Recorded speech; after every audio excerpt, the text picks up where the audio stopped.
today US in Afghanistan. What is the history? Okay, historical background. Then what is the history of USA in Afghanistan? We'll discuss in detail. Then emerging market electricity leapfrog. Okay, this is one of the most important topic for general studies paper 3. Then human wildlife conflict, and in the last means we'll discuss ethics in judiciary. Then after that, we'll cover prelims topic. In prelims, we'll discuss center issue, new rule, okay, for digital media regulation. Then green hydrogen mobility project in India. Then Ashadhi Beach, okay, Akadhi Beach, the New Year celebration. Then National Maritime Security Coordinator appointment. Then Lord Jagannath Yatra, okay, commence in Gujarat. Then inauguration of country's first private LNG facility plant at Nagpur. And then salt secreting mangrove species, okay, species genome decoded by DBT ILS. And then a robot arm to fly to International Space Station. Then transition from labor, okay, it is related to RBI. Then rise of Zika virus cases in Kerala. So let's start our discussion with the first topic. Okay, first topic is related to geography. Lightning strike many parts of North India. Lightning strike many part of North India. Okay, so this is related to geography. Please keep in the mind. Geo. Okay, it is related to geography. So what is the context? Northern India has you can say reported many lightning strikes at different part. Okay, at different part in Northern India. Amer Fort, okay, Amer Fort in Rajasthan. So please keep in the mind Amer Fort. Okay, Amer Fort. Then Dwarkadish Temple, Dwarkadish Temple. Okay, please keep in the mind Dwarkadish Temple. Then Chambal region, in Chambal region, Madhya Pradesh. Okay, and claiming many lives and inflicting damages to the structure. Damages to the structure. So in Northern India has reported many lightning strikes at different part. Amer Fort, Dwarkadish Temple, Chambal region. Okay, and what is the background? So friends, at least 70 people, okay, 70 people have died in lightning strikes in India over the past few days. 70 people. And you can say a weather event that claims more lives than other natural calamities in India every year. So as many as 1,697 deaths have been attributed to lightning duties during 2020 and 2021. What is the number? 1,697 person. Okay, during 2020, 2021. So please keep in the mind. And according to report by Lightning Resilient India Campaign, okay, LRIC, LRIC. Okay, please keep in the mind Lightning Resilient Indian, okay, campaign. And friends, an app named Damani, okay, which means lightning in Hindi, has also been launched to issue you can say warnings about lightning strikes 3 hours in advance. 3 hours in advance. So what is lightning? Let's discuss now. Please okay, cover also you can say I'm going to cover analysis portion of this topic. So first of all, we understand what is lightning. Okay, what is lightning? So you can see here lightning is a giant spark of electricity in the atmosphere between clouds, the air, or the ground.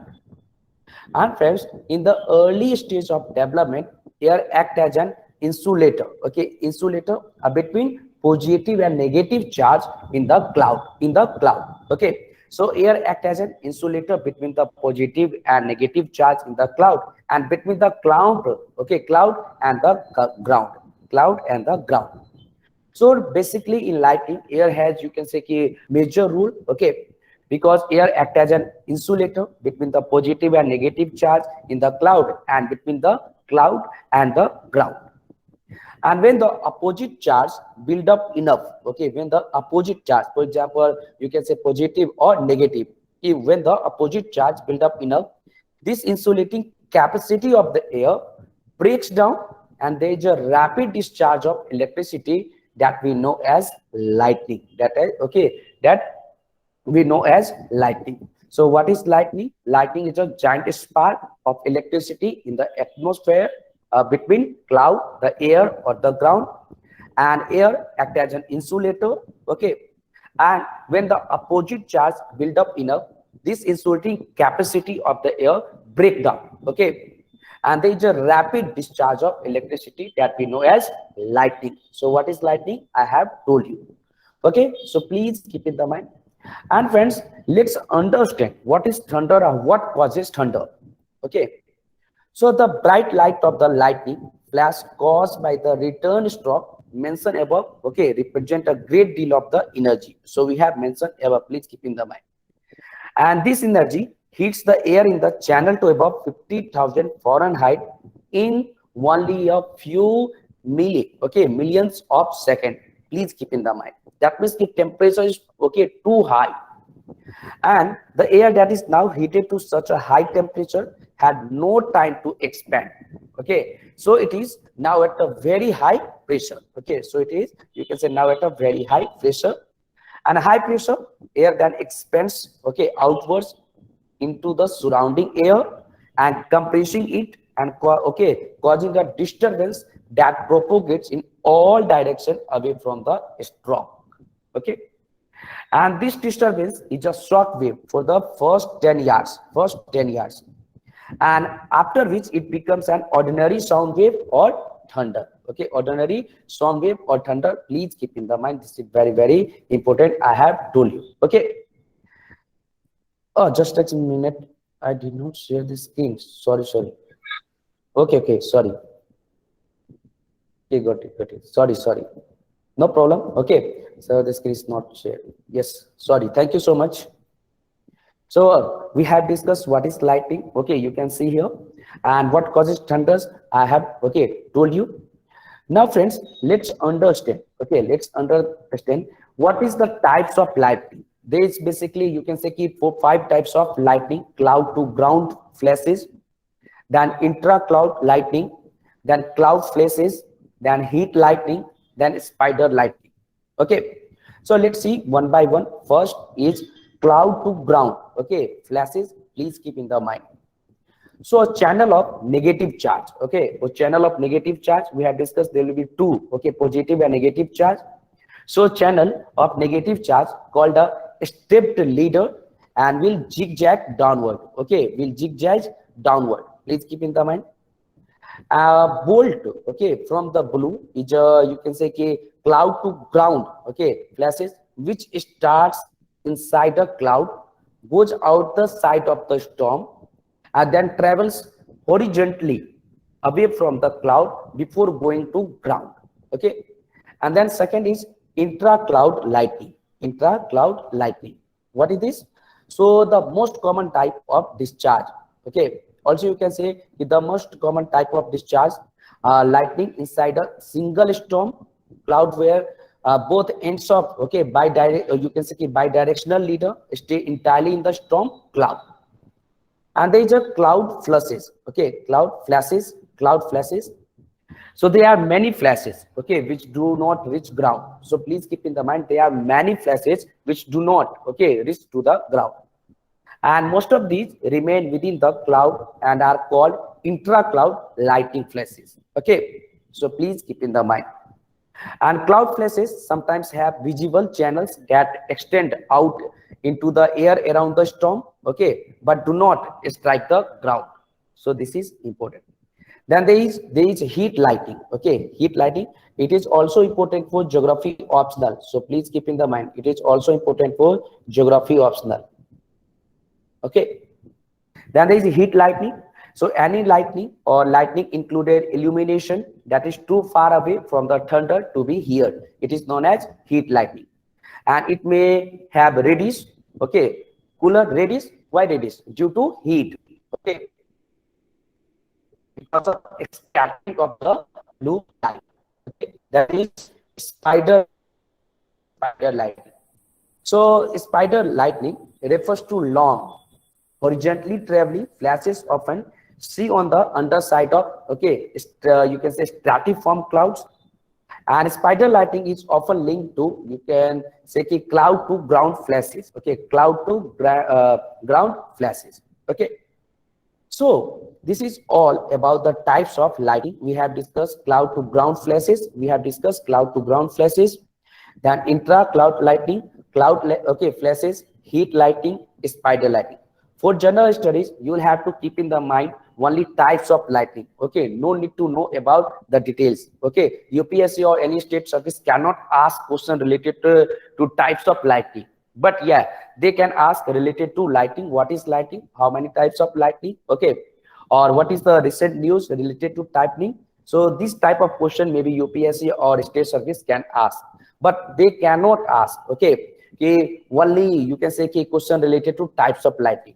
Okay, so this is important.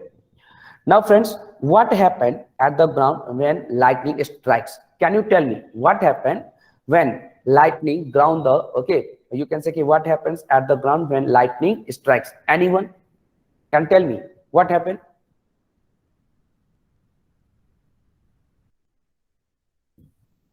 Please tell me. Anyone?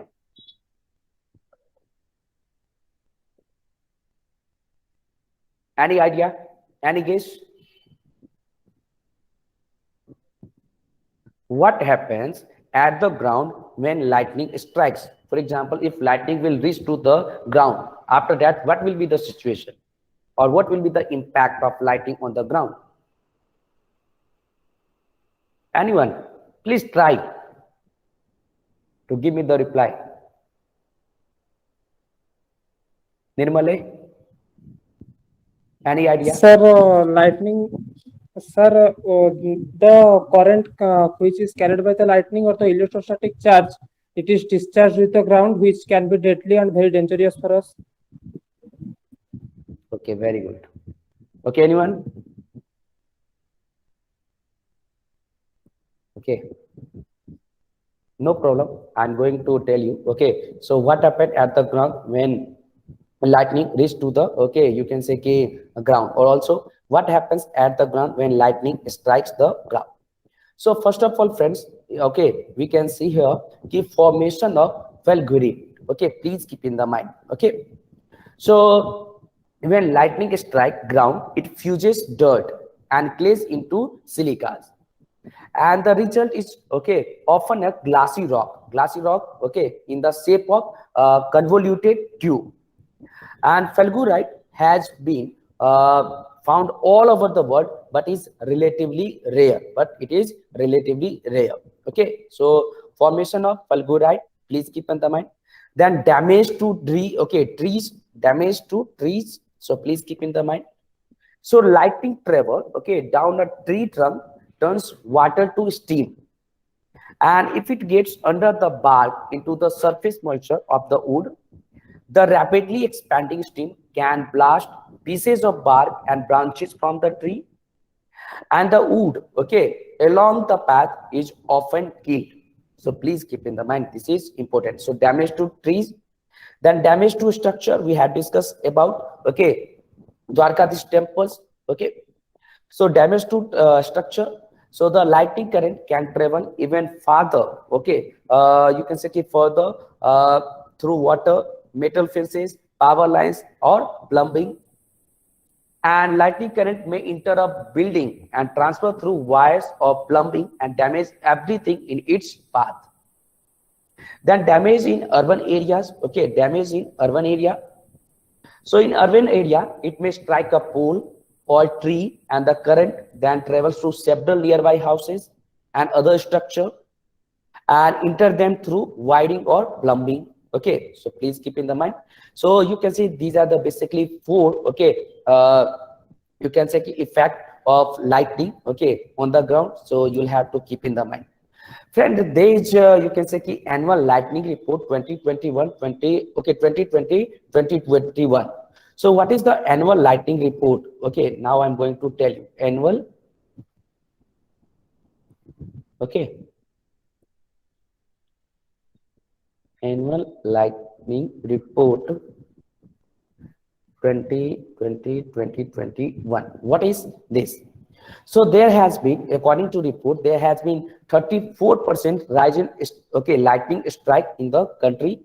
What? 34%. Okay, rise. That means ki plus. Then there are states with very high rise in lightning strikes up to 331% in Punjab. Okay, so maximum you can say ki lightning happen in Gujarat. Oh, sorry, in Punjab. In Punjab, what is the ratio? So you can say 331% rise. Okay, in Punjab, 331% plus in Punjab. Okay, then you can say कि then next is Bihar, 168%. Okay, 168% rise in Bihar. In Bihar. Okay, then Haryana 164%. Haryana 164% plus. Okay, rise.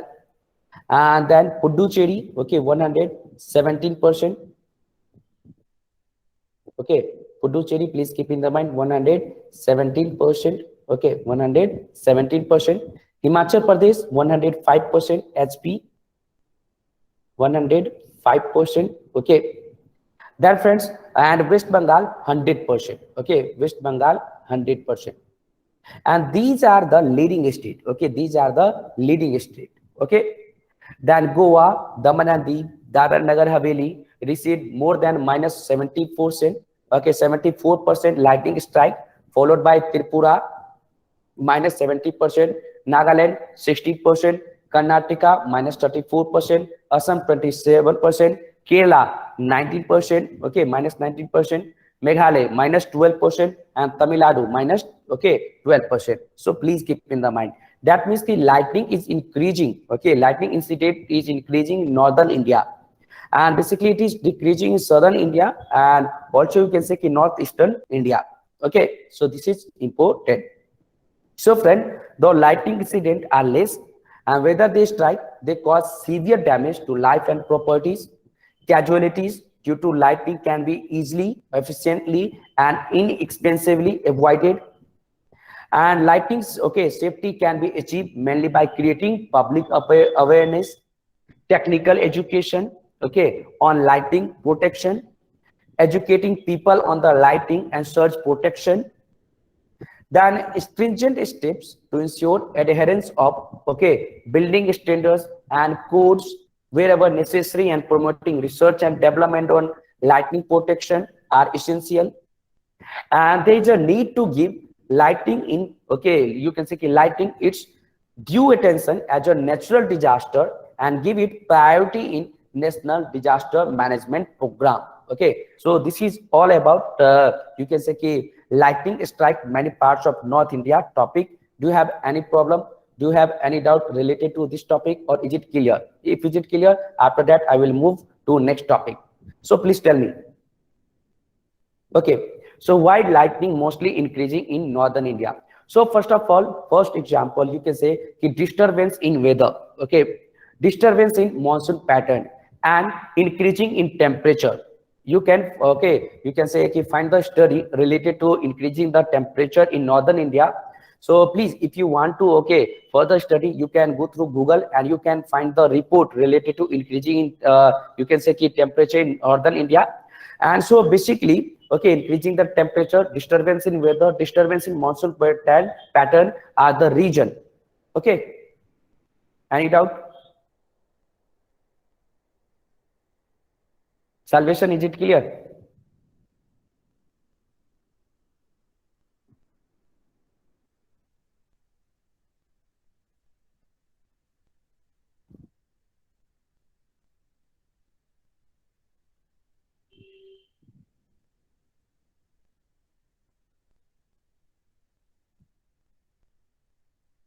Okay, so yeah, Padmini, what is your doubt?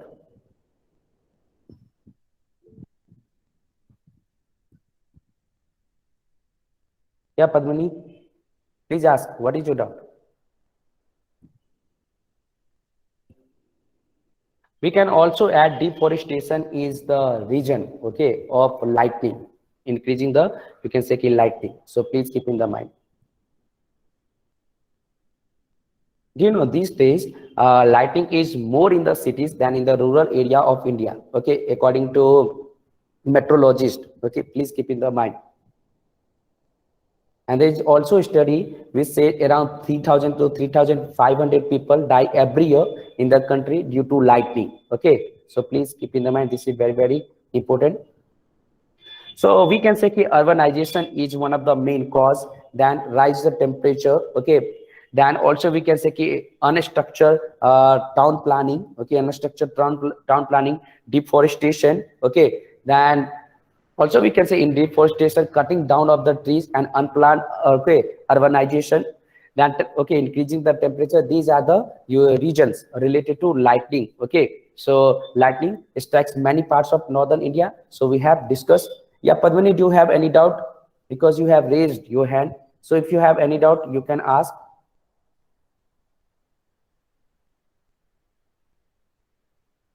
Okay, no doubt.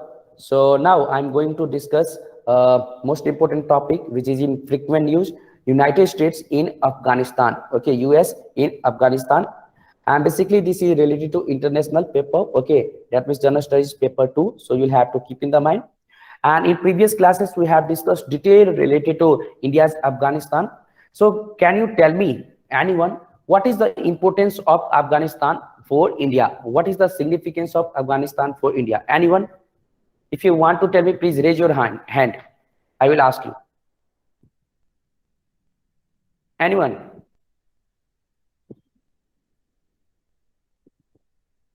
What is the significance of Afghanistan for India?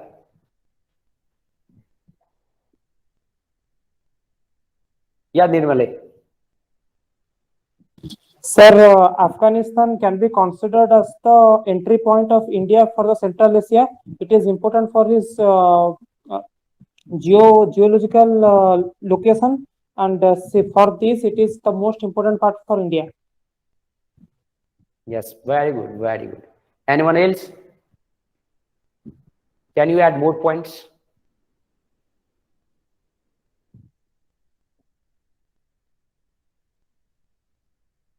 No one. Why, guys? Please try to participate. Okay, I'm requesting you. Please try to participate. Why Afghanistan is important for India? Why Afghanistan is significance? What is the significance of Afghanistan for India? So please try to tell me what is the importance, because we have discussed India's Afghanistan relation in previous classes. Oh, this is not good. Because if we discuss about India's Afghanistan relation, that means you should deliver. Okay. Anyone, please tell me. It's your choice. I cannot force you. Okay, no problem. So now I'm going to discuss. So first of all, this is related to international relation. What is the context? Okay, so former US President George W. Bush has labeled the withdrawal of United States and NATO troops from Afghanistan a mistake. Okay, so according to George W. Bush, it is mistake of United States and NATO, North Atlantic Treaty Organization. And he told that he fears for the fate of women in Afghanistan after American and NATO troops leave the country. What is the background? So the USA forces are scheduled to be withdrawn from Afghanistan by 31st August 2021, and concluding Operation Freedom's, okay, Sentinel and NATO's Resolute Support Mission. And the United States and Allied force invaded and occupied the country in 2001. Okay, in 2001. So please keep in the mind, in 2001. Okay, in 2001. And following the 11th September attack, and with the resulting war becoming the US longest military engagement. Okay, it is US longest military engagement. Okay, longest military engagement of USA. Of USA, United States of America. Okay, so let's discuss the analysis portion of this topic because this is important. Okay, so now I'm going to give you the timeline of events spanning nearly 2 decades. Okay, nearly 2 decades, 2001 to 2021. So I'm going to discuss timeline, okay, of events spanning nearly 2 decades. So in 2001, Al-Qaeda, okay, Al-Qaeda operatives hijacked 4 commercial airliners and crashing them into World Trade Center in New York and the Pentagon in Washington, D.C. In Washington, D.C. Okay. So Al-Qaeda operative hijacked 4 commercial airlines and crashing them into the World Trade Center in New York and the Pentagon in Washington, D.C. And after that, okay, you can say former president of America, okay, George W. Bush signed into a law which was authorizing the use of force against those responsible for attacking the United States on 9/11. On 9/11. Okay, no need to write anything. So please, okay, you can only listen because okay, you should have idea related to what is the timeline, okay, of USA and Afghanistan. So first of all, in 2001, there were terrorist attack, and after that, the US military and the British support, okay, with British support, begins a bombing campaign against Taliban force, and formally launching Operation Enduring Freedom in full swing. Okay, Enduring Freedom. Please keep in the mind, Enduring Freedom, because this is in news. Okay, Enduring Freedom. So Enduring Freedom is the operation of United States of America against Taliban. Okay, and friends, in 2001, after the fall of Kabul in November 2001, the United Nations invites major Afghan faction to sign the Bonn Agreement. And the agreement had stated Karzai as interim administrative head and creates an international peacekeeping force to support security situation in Kabul. Okay, so in 2001, there were roles of United States. So please keep in the mind. Then in 2002, okay, President George W. Bush calls for the reconstruction of Afghanistan in 2002. Okay, in 2002, reconstruction of Afghanistan.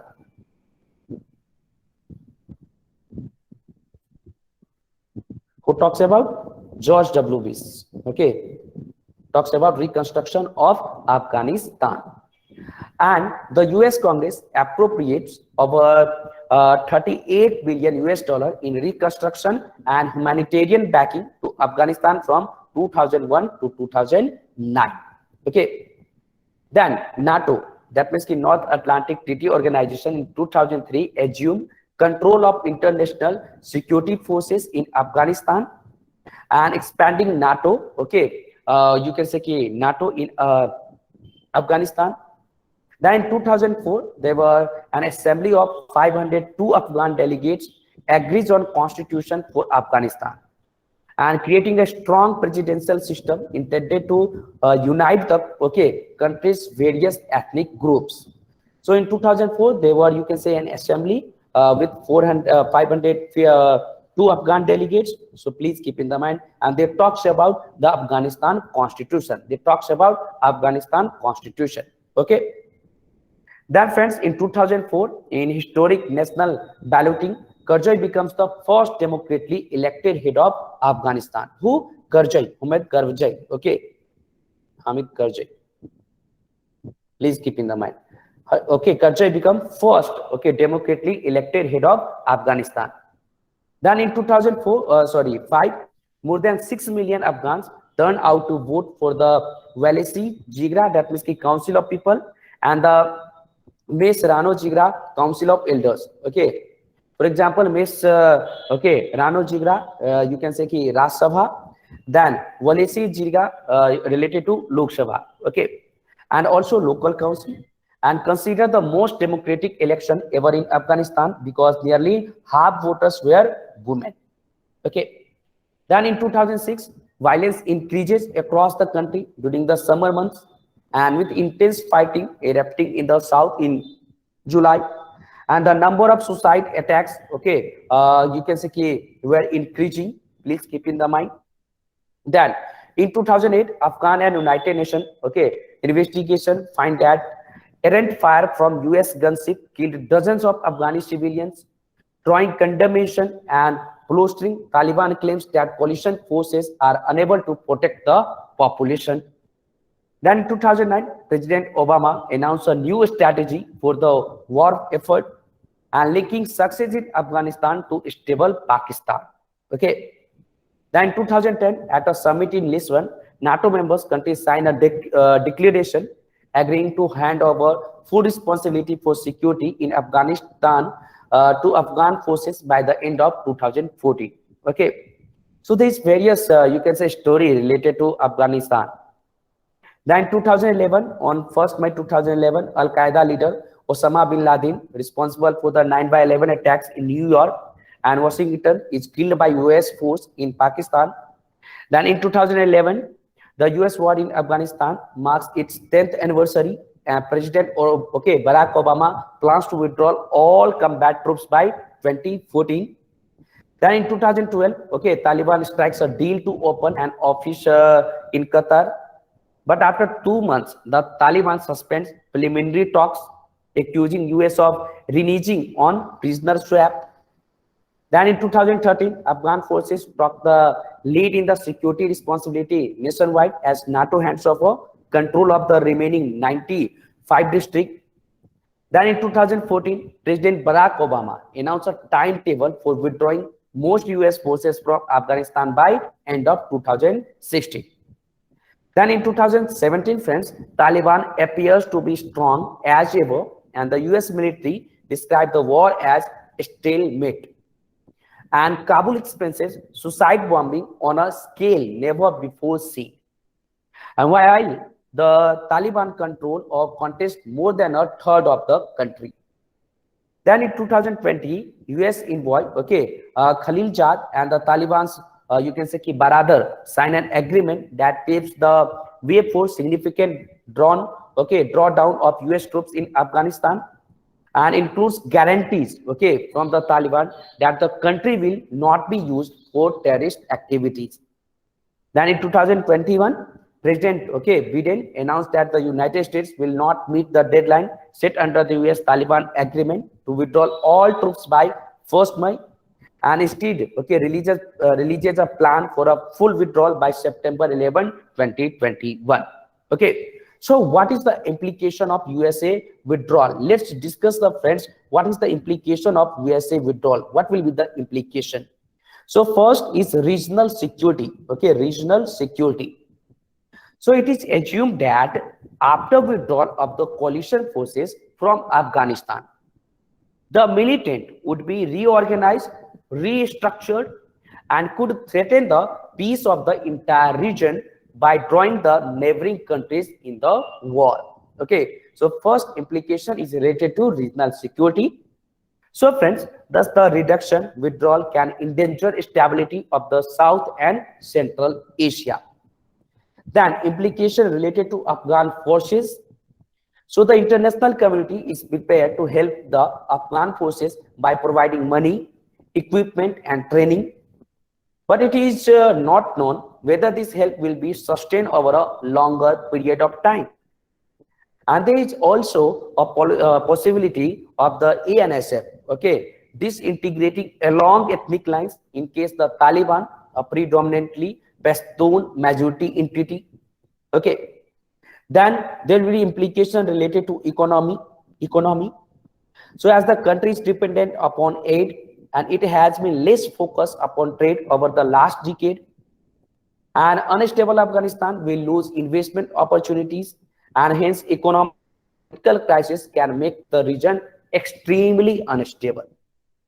Then political uncertainty.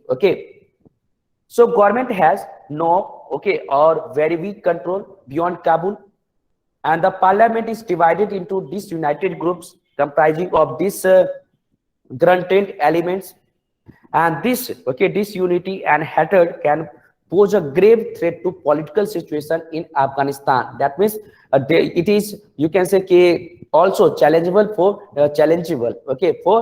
democracy. Then Pakistan interference.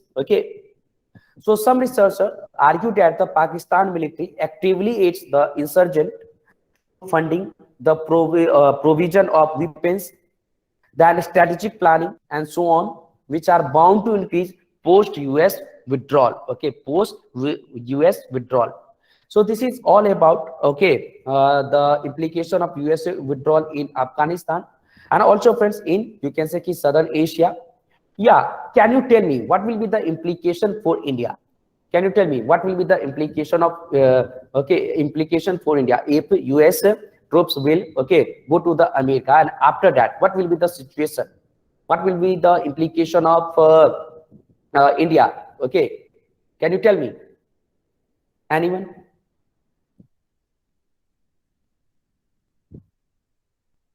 No one. Why, friends? Please tell me what will be implication for India?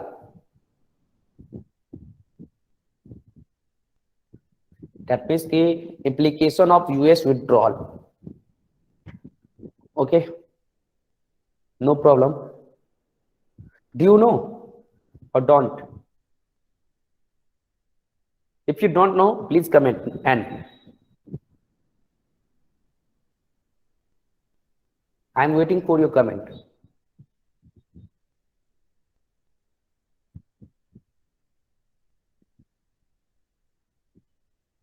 Why no one is commenting? Please.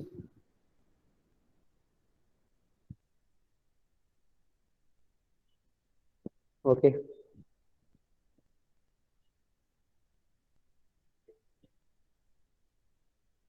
Okay. So now I'm going to tell you. So the withdrawal can lead to a surge, in international and regional terrorism, and re-emergence of Taliban's influence on Pakistan, and the political instability, and it will create in the region. So that means there will be instability in Asia. Then India's larger concern are about the resurgence of Taliban, and which can undoubtedly reassure and incite the extremist element in Kashmir and the other parts of India through India-focused militant groups such as Lashkar-e-Toiba, such as Jaish Mohammed, which are believed to have relocated to Afghanistan in large number. So what is the conclusion? So friend, India is wary of the future of the Afghan government without the support of the US military, as it will trigger a geopolitical flux in the region. And if peace talks do not fall through, and there's a reneging of the terms of the Doha Accord by Taliban, then this consequence directly threatens India's political, security, and economic interest in Afghanistan. So therefore, to safeguard its own interest, India need to reorient its policies towards Afghanistan and deal with the changing dynamics of power shift in the region. Okay. So we have discussed US in Afghanistan. So this is most important topics. Now I'm going to discuss emerging marketing electricity. So do you have any doubt in this topic, US in Afghanistan, or implication of US withdrawal on you can say Asia or on the world, or then on India? Okay. I hope, yeah, clear. Okay. So let's discuss the next topic. Okay. So the next topic is emerging market electricity leapfrog. Okay, emerging market electricity leapfrog. This is related to economy. Okay, what is the context? So researchers say the amount of electricity generated from burning fossil fuel has likely peaked worldwide. Okay, and as emerging markets invest in clean and cheap renewable over coal, oil, and gas. What is the background? So friend, a report titled Reach for the Sun, a report titled Reach for the Sun, Reach for the Sun. So the emerging market electricity leapfrog has been published by environmental think tank Carbon Tracker in the United Kingdom. So please keep in the mind. So sorry. So report title Reach for the Sun, the emerging market electricity leapfrog, and it has been published by environmental think tanks carbon tracker in United Kingdom. Okay, and United Kingdom and the Council on Energy, Environment and Water in India. So please keep in the mind, this is very, very important. So maybe UPSC can ask, so Reach for the Sun, the emerging market electricity leapfrog, okay, report was published by, so please keep in the mind, published by Carbon Tracker in United Kingdom and the Council on Energy, Environment and Water in India. Okay, and the researcher said that the emerging market will provide 88% of the growth in electricity. What? 88% growth. Okay, 88% growth in electricity sector. Electricity sector. So this is very, very important. Electricity sector. Okay.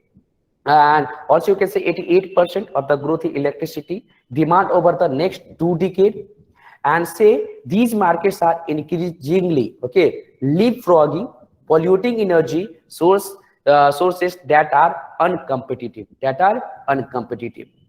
So we should know about what is emerging market electricity leapfrog. What is emerging market electricity leapfrog? So friend, it will not follow the same path to renewable as developed markets, okay, as developed markets. And they have much lower levels of electricity consumption per capita, and 770 million people still have no access to the electricity. And because the demand, okay, for electricity is growing, and countries can leapfrog the fossil fuel system by obtaining their growth in demand from renewable sources, okay. So this is important. So which factors, okay, driving the leapfrog? Let's see which factors driving the leapfrog. This is important. So let's discuss factors driving the leapfrog. Okay, so first is economics. What? First is economics. So the cost of solar and wind has been falling for years and is below the cost of fossil fuels in most locations for new electricity generation. That means first is falls in prices. Okay, please keep in the mind. And as renewable supply, all the growth in supply, and that ever lower cost fossil fuel asset will be, okay, stranded because the total cost of renewable falls. Okay, that means falls in renewable, you can say कि instrument, okay, falls in renewable instrument. So please keep in the mind. Then there is technology. Okay, so technology, you can say कि drivers include digitization of grids, better handling of intermediate solution, and falling battery cost. Okay, then new business model, okay, and system interconnection between, for example, transport, heat and electricity is making flexibility easier. Then domestic policies, okay, also you can say कि domestic policies. So there are many domestic factors which are likely over, okay, time to persuade politicians to overcome the vested interest, and that are holding up the fossil fuel system. And they include jobs, votes, pollution, energy dependency, energy availability, speed to market, universal electricity access, industrial opportunities, and competitive advantage. Okay. Then this also, friends, barrier to change. You'll have to keep in the mind barriers to change. So intermittency, okay, intermittency. So plenty of countries have high levels of penetration of renewables. So intermittency is clearly a soluble problem. Okay, so that means the first you can say there is a barrier. Barrier should be changed. So in a barrier, first is intermittency. So plenty of countries have high levels of penetration of renewable. So intermittency is clear a soluble problem. Then system cost. What? System cost. So fossil fuel advocates argue that the levelized, okay, levelized cost of energy of renewable and is indeed cheaper than fossil fuels, but that system cost will be higher for renewable based system. And friends, after all, renewable are an intermittency technology, okay, and needs some backup as well as bigger grids and so on. Then friends, barrier is related to capital. Okay, barrier is related to capital. So on the debt side, Emerging markets suffer from underdeveloped domestic bond markets. Hence, refinancing is challenging. And international debt markets are deeper, but they provide more expensive capital. And after hedging for various non-project risks such as currency inflation, policy and political, offer taker risk, and transmission and power evacuation risk. Then also, friends, a systematic barrier. So, for example, weak grid, highly inefficient system, weak legal system, political risk, currency risk, and weak local banking markets. Okay, so these are the barriers. So, how to speed up the leapfrog? How to? Okay, we have discussed systematic barriers. So, how to speed up the leapfrog? Okay, so let's discuss. So, stop financing fossils. First of all, okay, we should stop financing fossils, and it makes sense thus for developed market policymakers to curtail the finance flowing to fossil fuel generation. Okay, fossil fuel generation. So first, stop financing fossils. And friends, second, technology and policy transfer. Second is technology and policy transfer. So technology and successful policy can be transferred from the leaders to those aspiring countries in the emerging markets. And it will be necessary, for example, to help build up robust local currency financial markets, to help to channel domestic savings into renewable projects. Then reduce cost of capital. We should reduce the cost of capital. Okay, so capital needs to be made available to those who can deploy it. And development finance institution need to de-risk project in order to bring the cost of capital down to acceptable levels for countries that are serious about embarrassing renewables.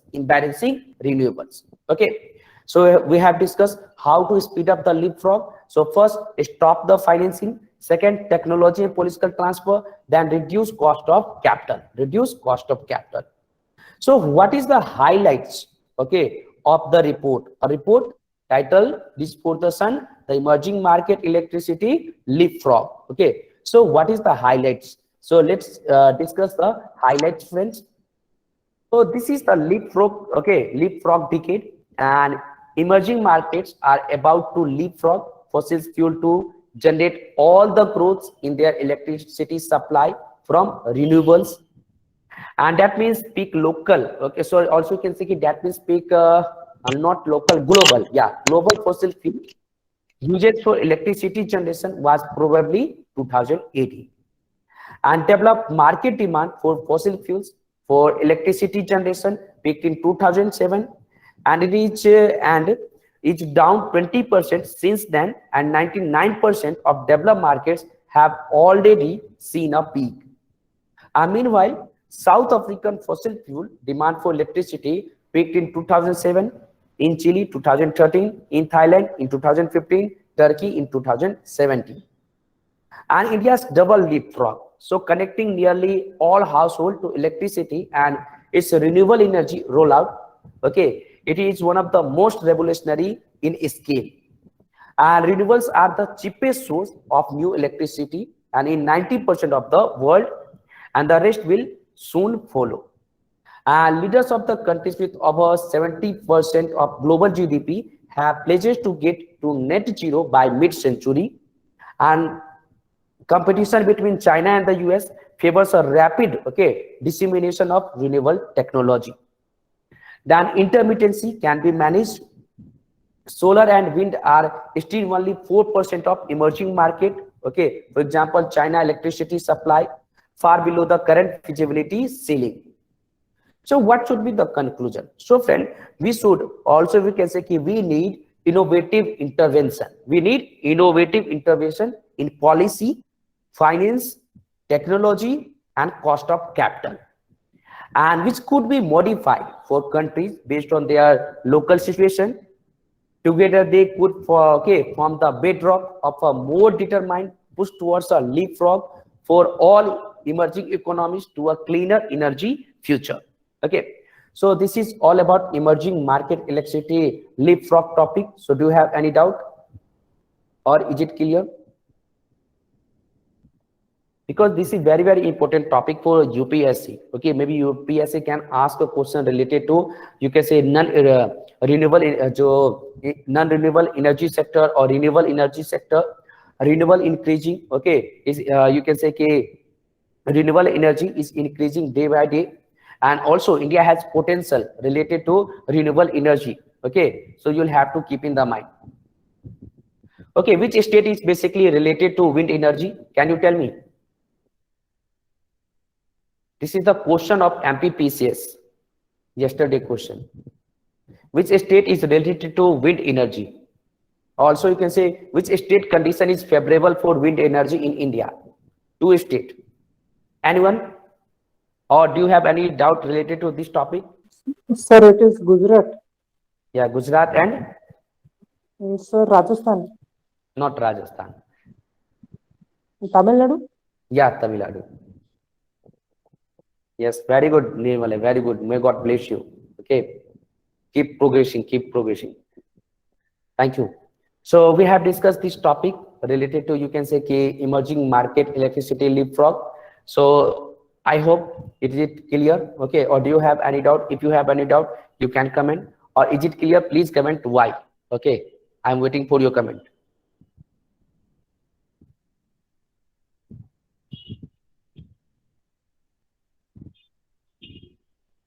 Sir, perhaps Rajasthan has the biggest wind plant in Yeah, the yeah, Jaisalmer. yeah. Rajasthan is the biggest. Rajasthan has the biggest wind plants in India. But we can say that Tamil Nadu and Gujarat potential is too high. Okay, for wind Okay, sir. energy. Uh, Okay, sir. because in Rajasthan there is no coast. But in Yes. Tamil Nadu and Gujarat has coast. Okay, India is, you can say in India 9 states has coastline. Yeah, so clear. Okay, so now let's see the next topic, and the next topic. Okay, just a minute, friends. Next topic is human wildlife conflict. Okay, human wildlife conflict. This is very important. Basically, it is related to environment. What is the context? So the report title of Future for All. Okay, a future for all. A future for all, the need for human wildlife coexistence by the world, okay, wide fund for nature. That means the WWF and the United Nations Environment Program. So a future for all, the need for human wildlife coexistence. It is a report published by WWF and UNEP, United Nations Environment Program. And it has stated that conflict between humans and animal is one of the main threats to the long-term survival of some of the world's most iconic species. Okay, so according to the report of Future for All, the need for human wildlife coexistence, you can say human and animal conflict is one of the main threats to the long-term survival of some of the world's most iconic species. What is the background? So around the world, friend, human wildlife conflict, okay, challenges people and wildlife, leading to a decrease in people's tolerance for conservation efforts, and contributing to multiple factors that drive species to extinction. Then human wildlife conflict, okay, is a significant threat to conservation, livelihoods, and my right others concern, and should, okay, be addressed at a scale equal to its importance. And by allocating, okay, adequate resource and forming wide ranging partnership, we can move towards long-term coexistence that benefits of both people and wildlife.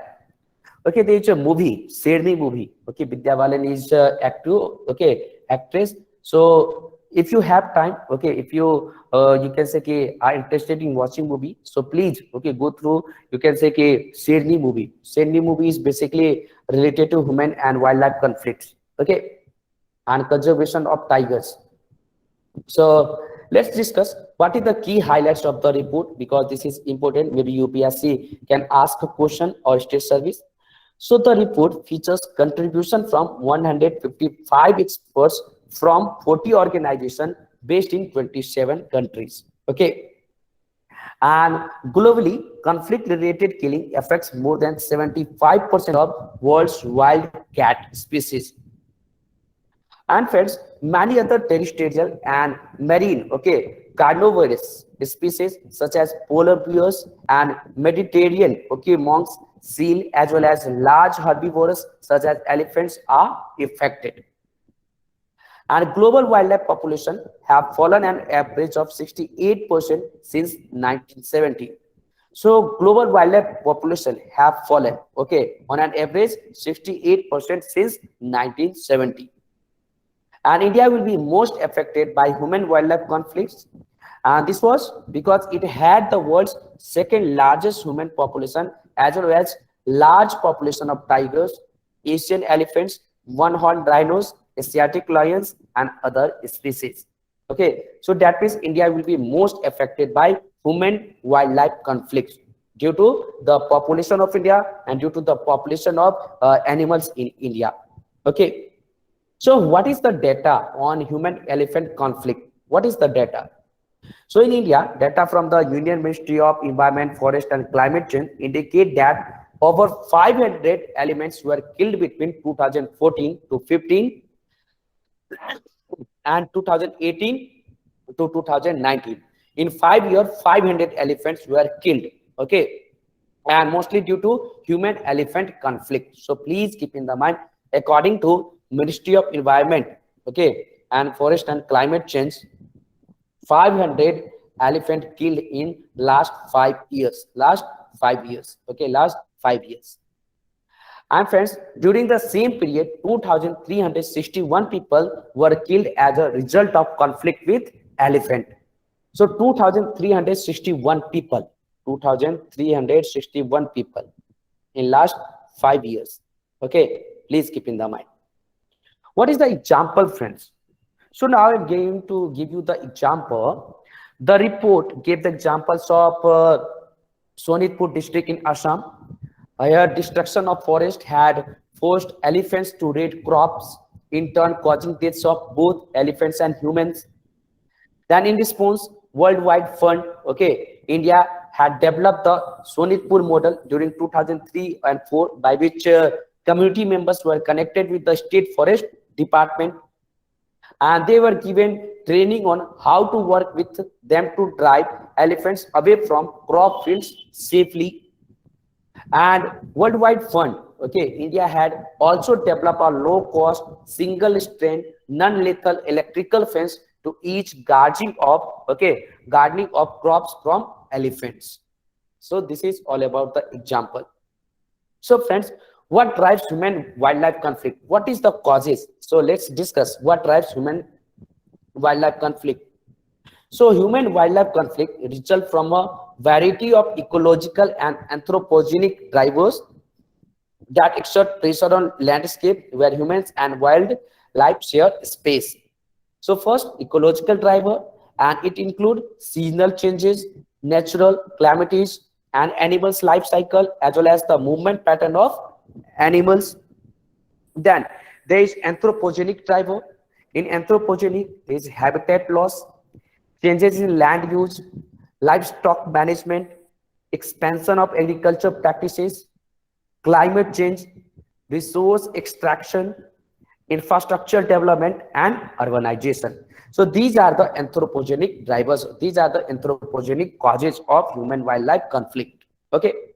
And each negative impact emerges from a complex web of interaction between drivers and making it extremely difficult, and if not impossible, to view the effects of one driver in isolation.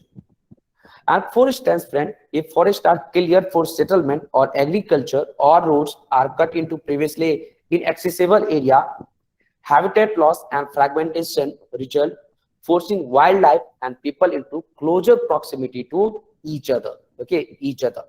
So basically there are two causes, ecological, and anthropogenic. So you'll have to keep in the mind. So these are the, you can say, causes of human wildlife conflict. So friends, there is IUCN, SSC, Human Wildlife Conflict Task Force. So you'll have to keep in the mind. So let's discuss, because this is very, very important. Okay, maybe UPSC can ask a question related to this. So please keep in the mind, this is very, very important. Okay, maybe UPSC can ask the question. So IUCN, okay, SSC means invasive species specialist group. Okay, please keep in the mind, it is known as ISSG. Okay, ISSG. सो आई से मतलब IUCN, then SSC जो है आपका SSCG हम भी कहते हैं. तो IUCN SSC मतलब इन IUCN invasive species specialist group. Okay, specialist group. So please keep in the mind. Okay, specialist group. So the IUCN Human Wildlife Conflict Task Force, let's discuss about this. So the IUCN SSC Human Wildlife Conflict Task Force, okay, it is a global advisory group and think tank. It is a global advisory group and think tank. What is the aim? So aim is to support professional working on human wildlife conflict by providing interdisciplinary, okay, resources or guidance and capacity building. And I shall establish the, okay, human wildlife conflict task force to foster connection between policymaker, scientists and communities, and to assimilate knowledge and capacity for human wildlife, okay, conflict management across IUCN members and the wider conservation community. Please keep in the mind. And friends, there is 6 elements of human wildlife, okay, conflict management. What is the 6 elements? Let's discuss one by one. So first is, friend, understanding the conflict. What? First is understanding the conflict. So researching all aspects of the conflict profile to understand the context for conflict in any given situation. For example, hotspot mapping, community attitudes, spatial and temporal characteristics. Okay. Then second element is mitigation. So reducing the impacts of human wildlife conflict after it occurs. For example, compensation, insurance, alternative livelihoods. Okay. Then third is response. What? Third is, friend, response. So please keep in the mind, this is very, very important. Okay. Third is response. So in response, addressing can ongoing human wildlife conflict incident, for example, response team, reporting mechanism, standard operating procedure. Then fourth is prevention. Okay, prevention. So stopping or preventing a human wildlife conflict before it occurs. For example, fences, early detection tools, safe working environment. Then policy. Okay, fifth element is policy. So enabling human wildlife conflict management through protocols, principle, provision, and measures stipulated in legislation and undertaken by authorities. For example, international and national law, national and local, okay, human wildlife conflict management plans and special plans you'll have to keep in the mind. And sixth and the last is monitoring. So measuring the performance and effectiveness of human wildlife conflict management intervention over time. For example, data collection, information sharing, adaptive management. Okay. So what is the conclusion? So the means to prevent and reduce human wildlife conflict have changed relatively little over time. But the socio-culture, economic and physical geographies of landscape where conflict plays out have been radically transformed by ever growing human enterprises. And friends, considering where we are in the wider landscape of moving towards human wildlife coexistence, global community can come together and collaborate to implement and scale up integrated and holistic approach to human wildlife conflict management. And if new policies are able to strike an appropriate balance between mechanisms that deter negative human behavior towards wildlife and those that promote and enable tolerance, and then humans and wildlife may be able to share a space more harmoniously for a long time to come. Okay, long time to come, you will have to keep in the mind. So we have discussed human wildlife conflict. This is very, very important. Okay. So now friends, we are going to discuss the next topic. So human wildlife topic is clear, or do you have any doubt? Anyone? Is it clear?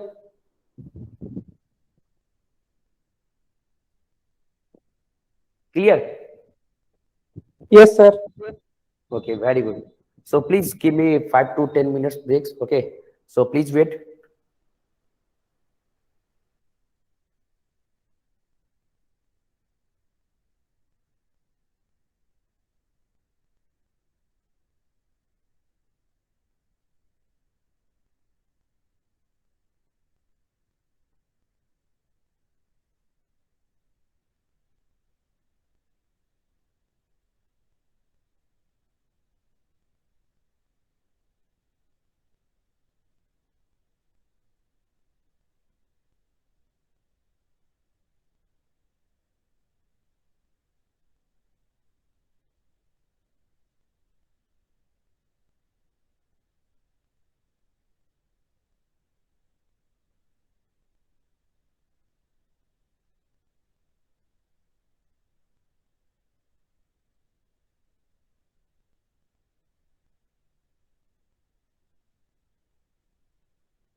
Yes. Now let's discuss ethics in judiciary. This is related to UPSC General Studies paper 4. So what is context? So a non-partition, okay, watchdog group project on government oversight, okay, is calling for a code of ethics for US Supreme Court justice and concerned about conflicts of interest. What is the background? So Supreme Court justice have no official code of conduct, okay, with clear ethical obligation like other judges in America. And the Supreme Court is one of the most powerful and least accountable body in government in the name of independence in America. And this reports brings to our notice the role of ethics in judiciary. What is the analysis portion? Let's see. Ethical issue in judiciary. So which ethical issue related to judiciary? Let's discuss. So first is friends, public speech. Okay, public speech. So judges must be cautious of their role and responsibility while engaging in public speech. Judges must constantly be aware of their role and position in society and cannot be frivolous in the use of their words. Then public trust. Second is friend, public trust. So a judge must respect and honor his judicial office. It is an institution of public trust, and he must endeavor to leave such office with higher respect and public confidence than when he inherited it. And judges are, after all, temporary occupants of an office that existed before US, and also you can say existed before us and will continue to exist after our exit. Then family conduct, family conduct. So judges are bistro, with the responsibility of judging the conduct of fellow citizen, and therefore it is only natural that they be you can say they be expected to make truthful decision in their own lives. And if they succumb to making the wrong choices, they lose the moral authority to judge the lives of others. Then recursal, we have discussed in any you can say previous classes about recursal in judiciary. So judges may often encounter a situation where a conflict of interest arises, or where there is an apparent conflict of interest which may require him to you can say recuse himself from the matter, and bias is one of the factors that may require recursal. And while considering the question of bias, a judge may have to evaluate not only whether he would indeed be influenced in his decision, but also whether he may be perceived as being biased, which may weaken public trust ultimately. Then compassion and conscience. Compassion and conscience. So a judge metamorphosis from a student of law to a practitioner and later as a judge often desensitize us to the gravity and the impact of our work on litigants and the general public. So thus, while upholding the rule of law, if a judge can avoid a passive hearing to both the parties and be compassionate in his application of law, it alleviates their suffering and certainly enhances their respect for the judiciary. Then avoiding bias. This is last. So the strength of our judiciary also depends on their ability to treat citizens of various religious, social, and economic backgrounds without bias or prejudice. And a judge, like any other individual, must guard against succumbing to biases. And there is a six principle to establish ethical conduct of judges. So six you can say key principle to establish ethical conduct of judges. So first is judicial independence. What? Judicial independence. And it is a prerequisite to the rule of law and the fundamental guarantees of fair trial. And a judge shall therefore uphold and exemplify judicial and independence in both its individual and institutional aspects. So please keep in the mind. Okay. So just to give 1 minute, 5 minutes.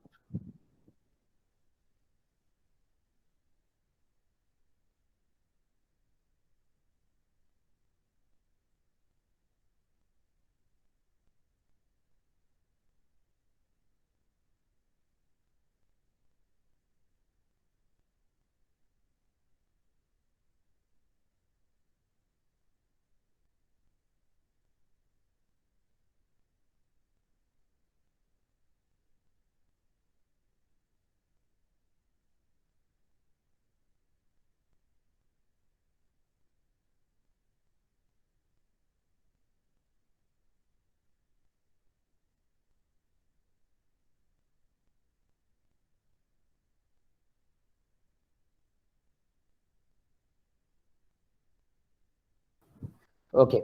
So in a sixth principle, I was discussing about judicial independence, and it is prerequisite to the rule of a law and a fundamental guarantee of fair trial. And just shall therefore uphold the exemplify judicial independence in both its individual and institutional aspects. Then impartiality. Okay, impartiality, and it is essential to the proper discharge of the judicial office, and it applies not only to the decision itself but also the process by which the decision is made. Then integrity. So integrity is essential to the proper discharge of the judicial office. Then there is propriety. Okay, please keep in the mind propriety, and the appearance of propriety are essential to the performance of all the activities of the judges.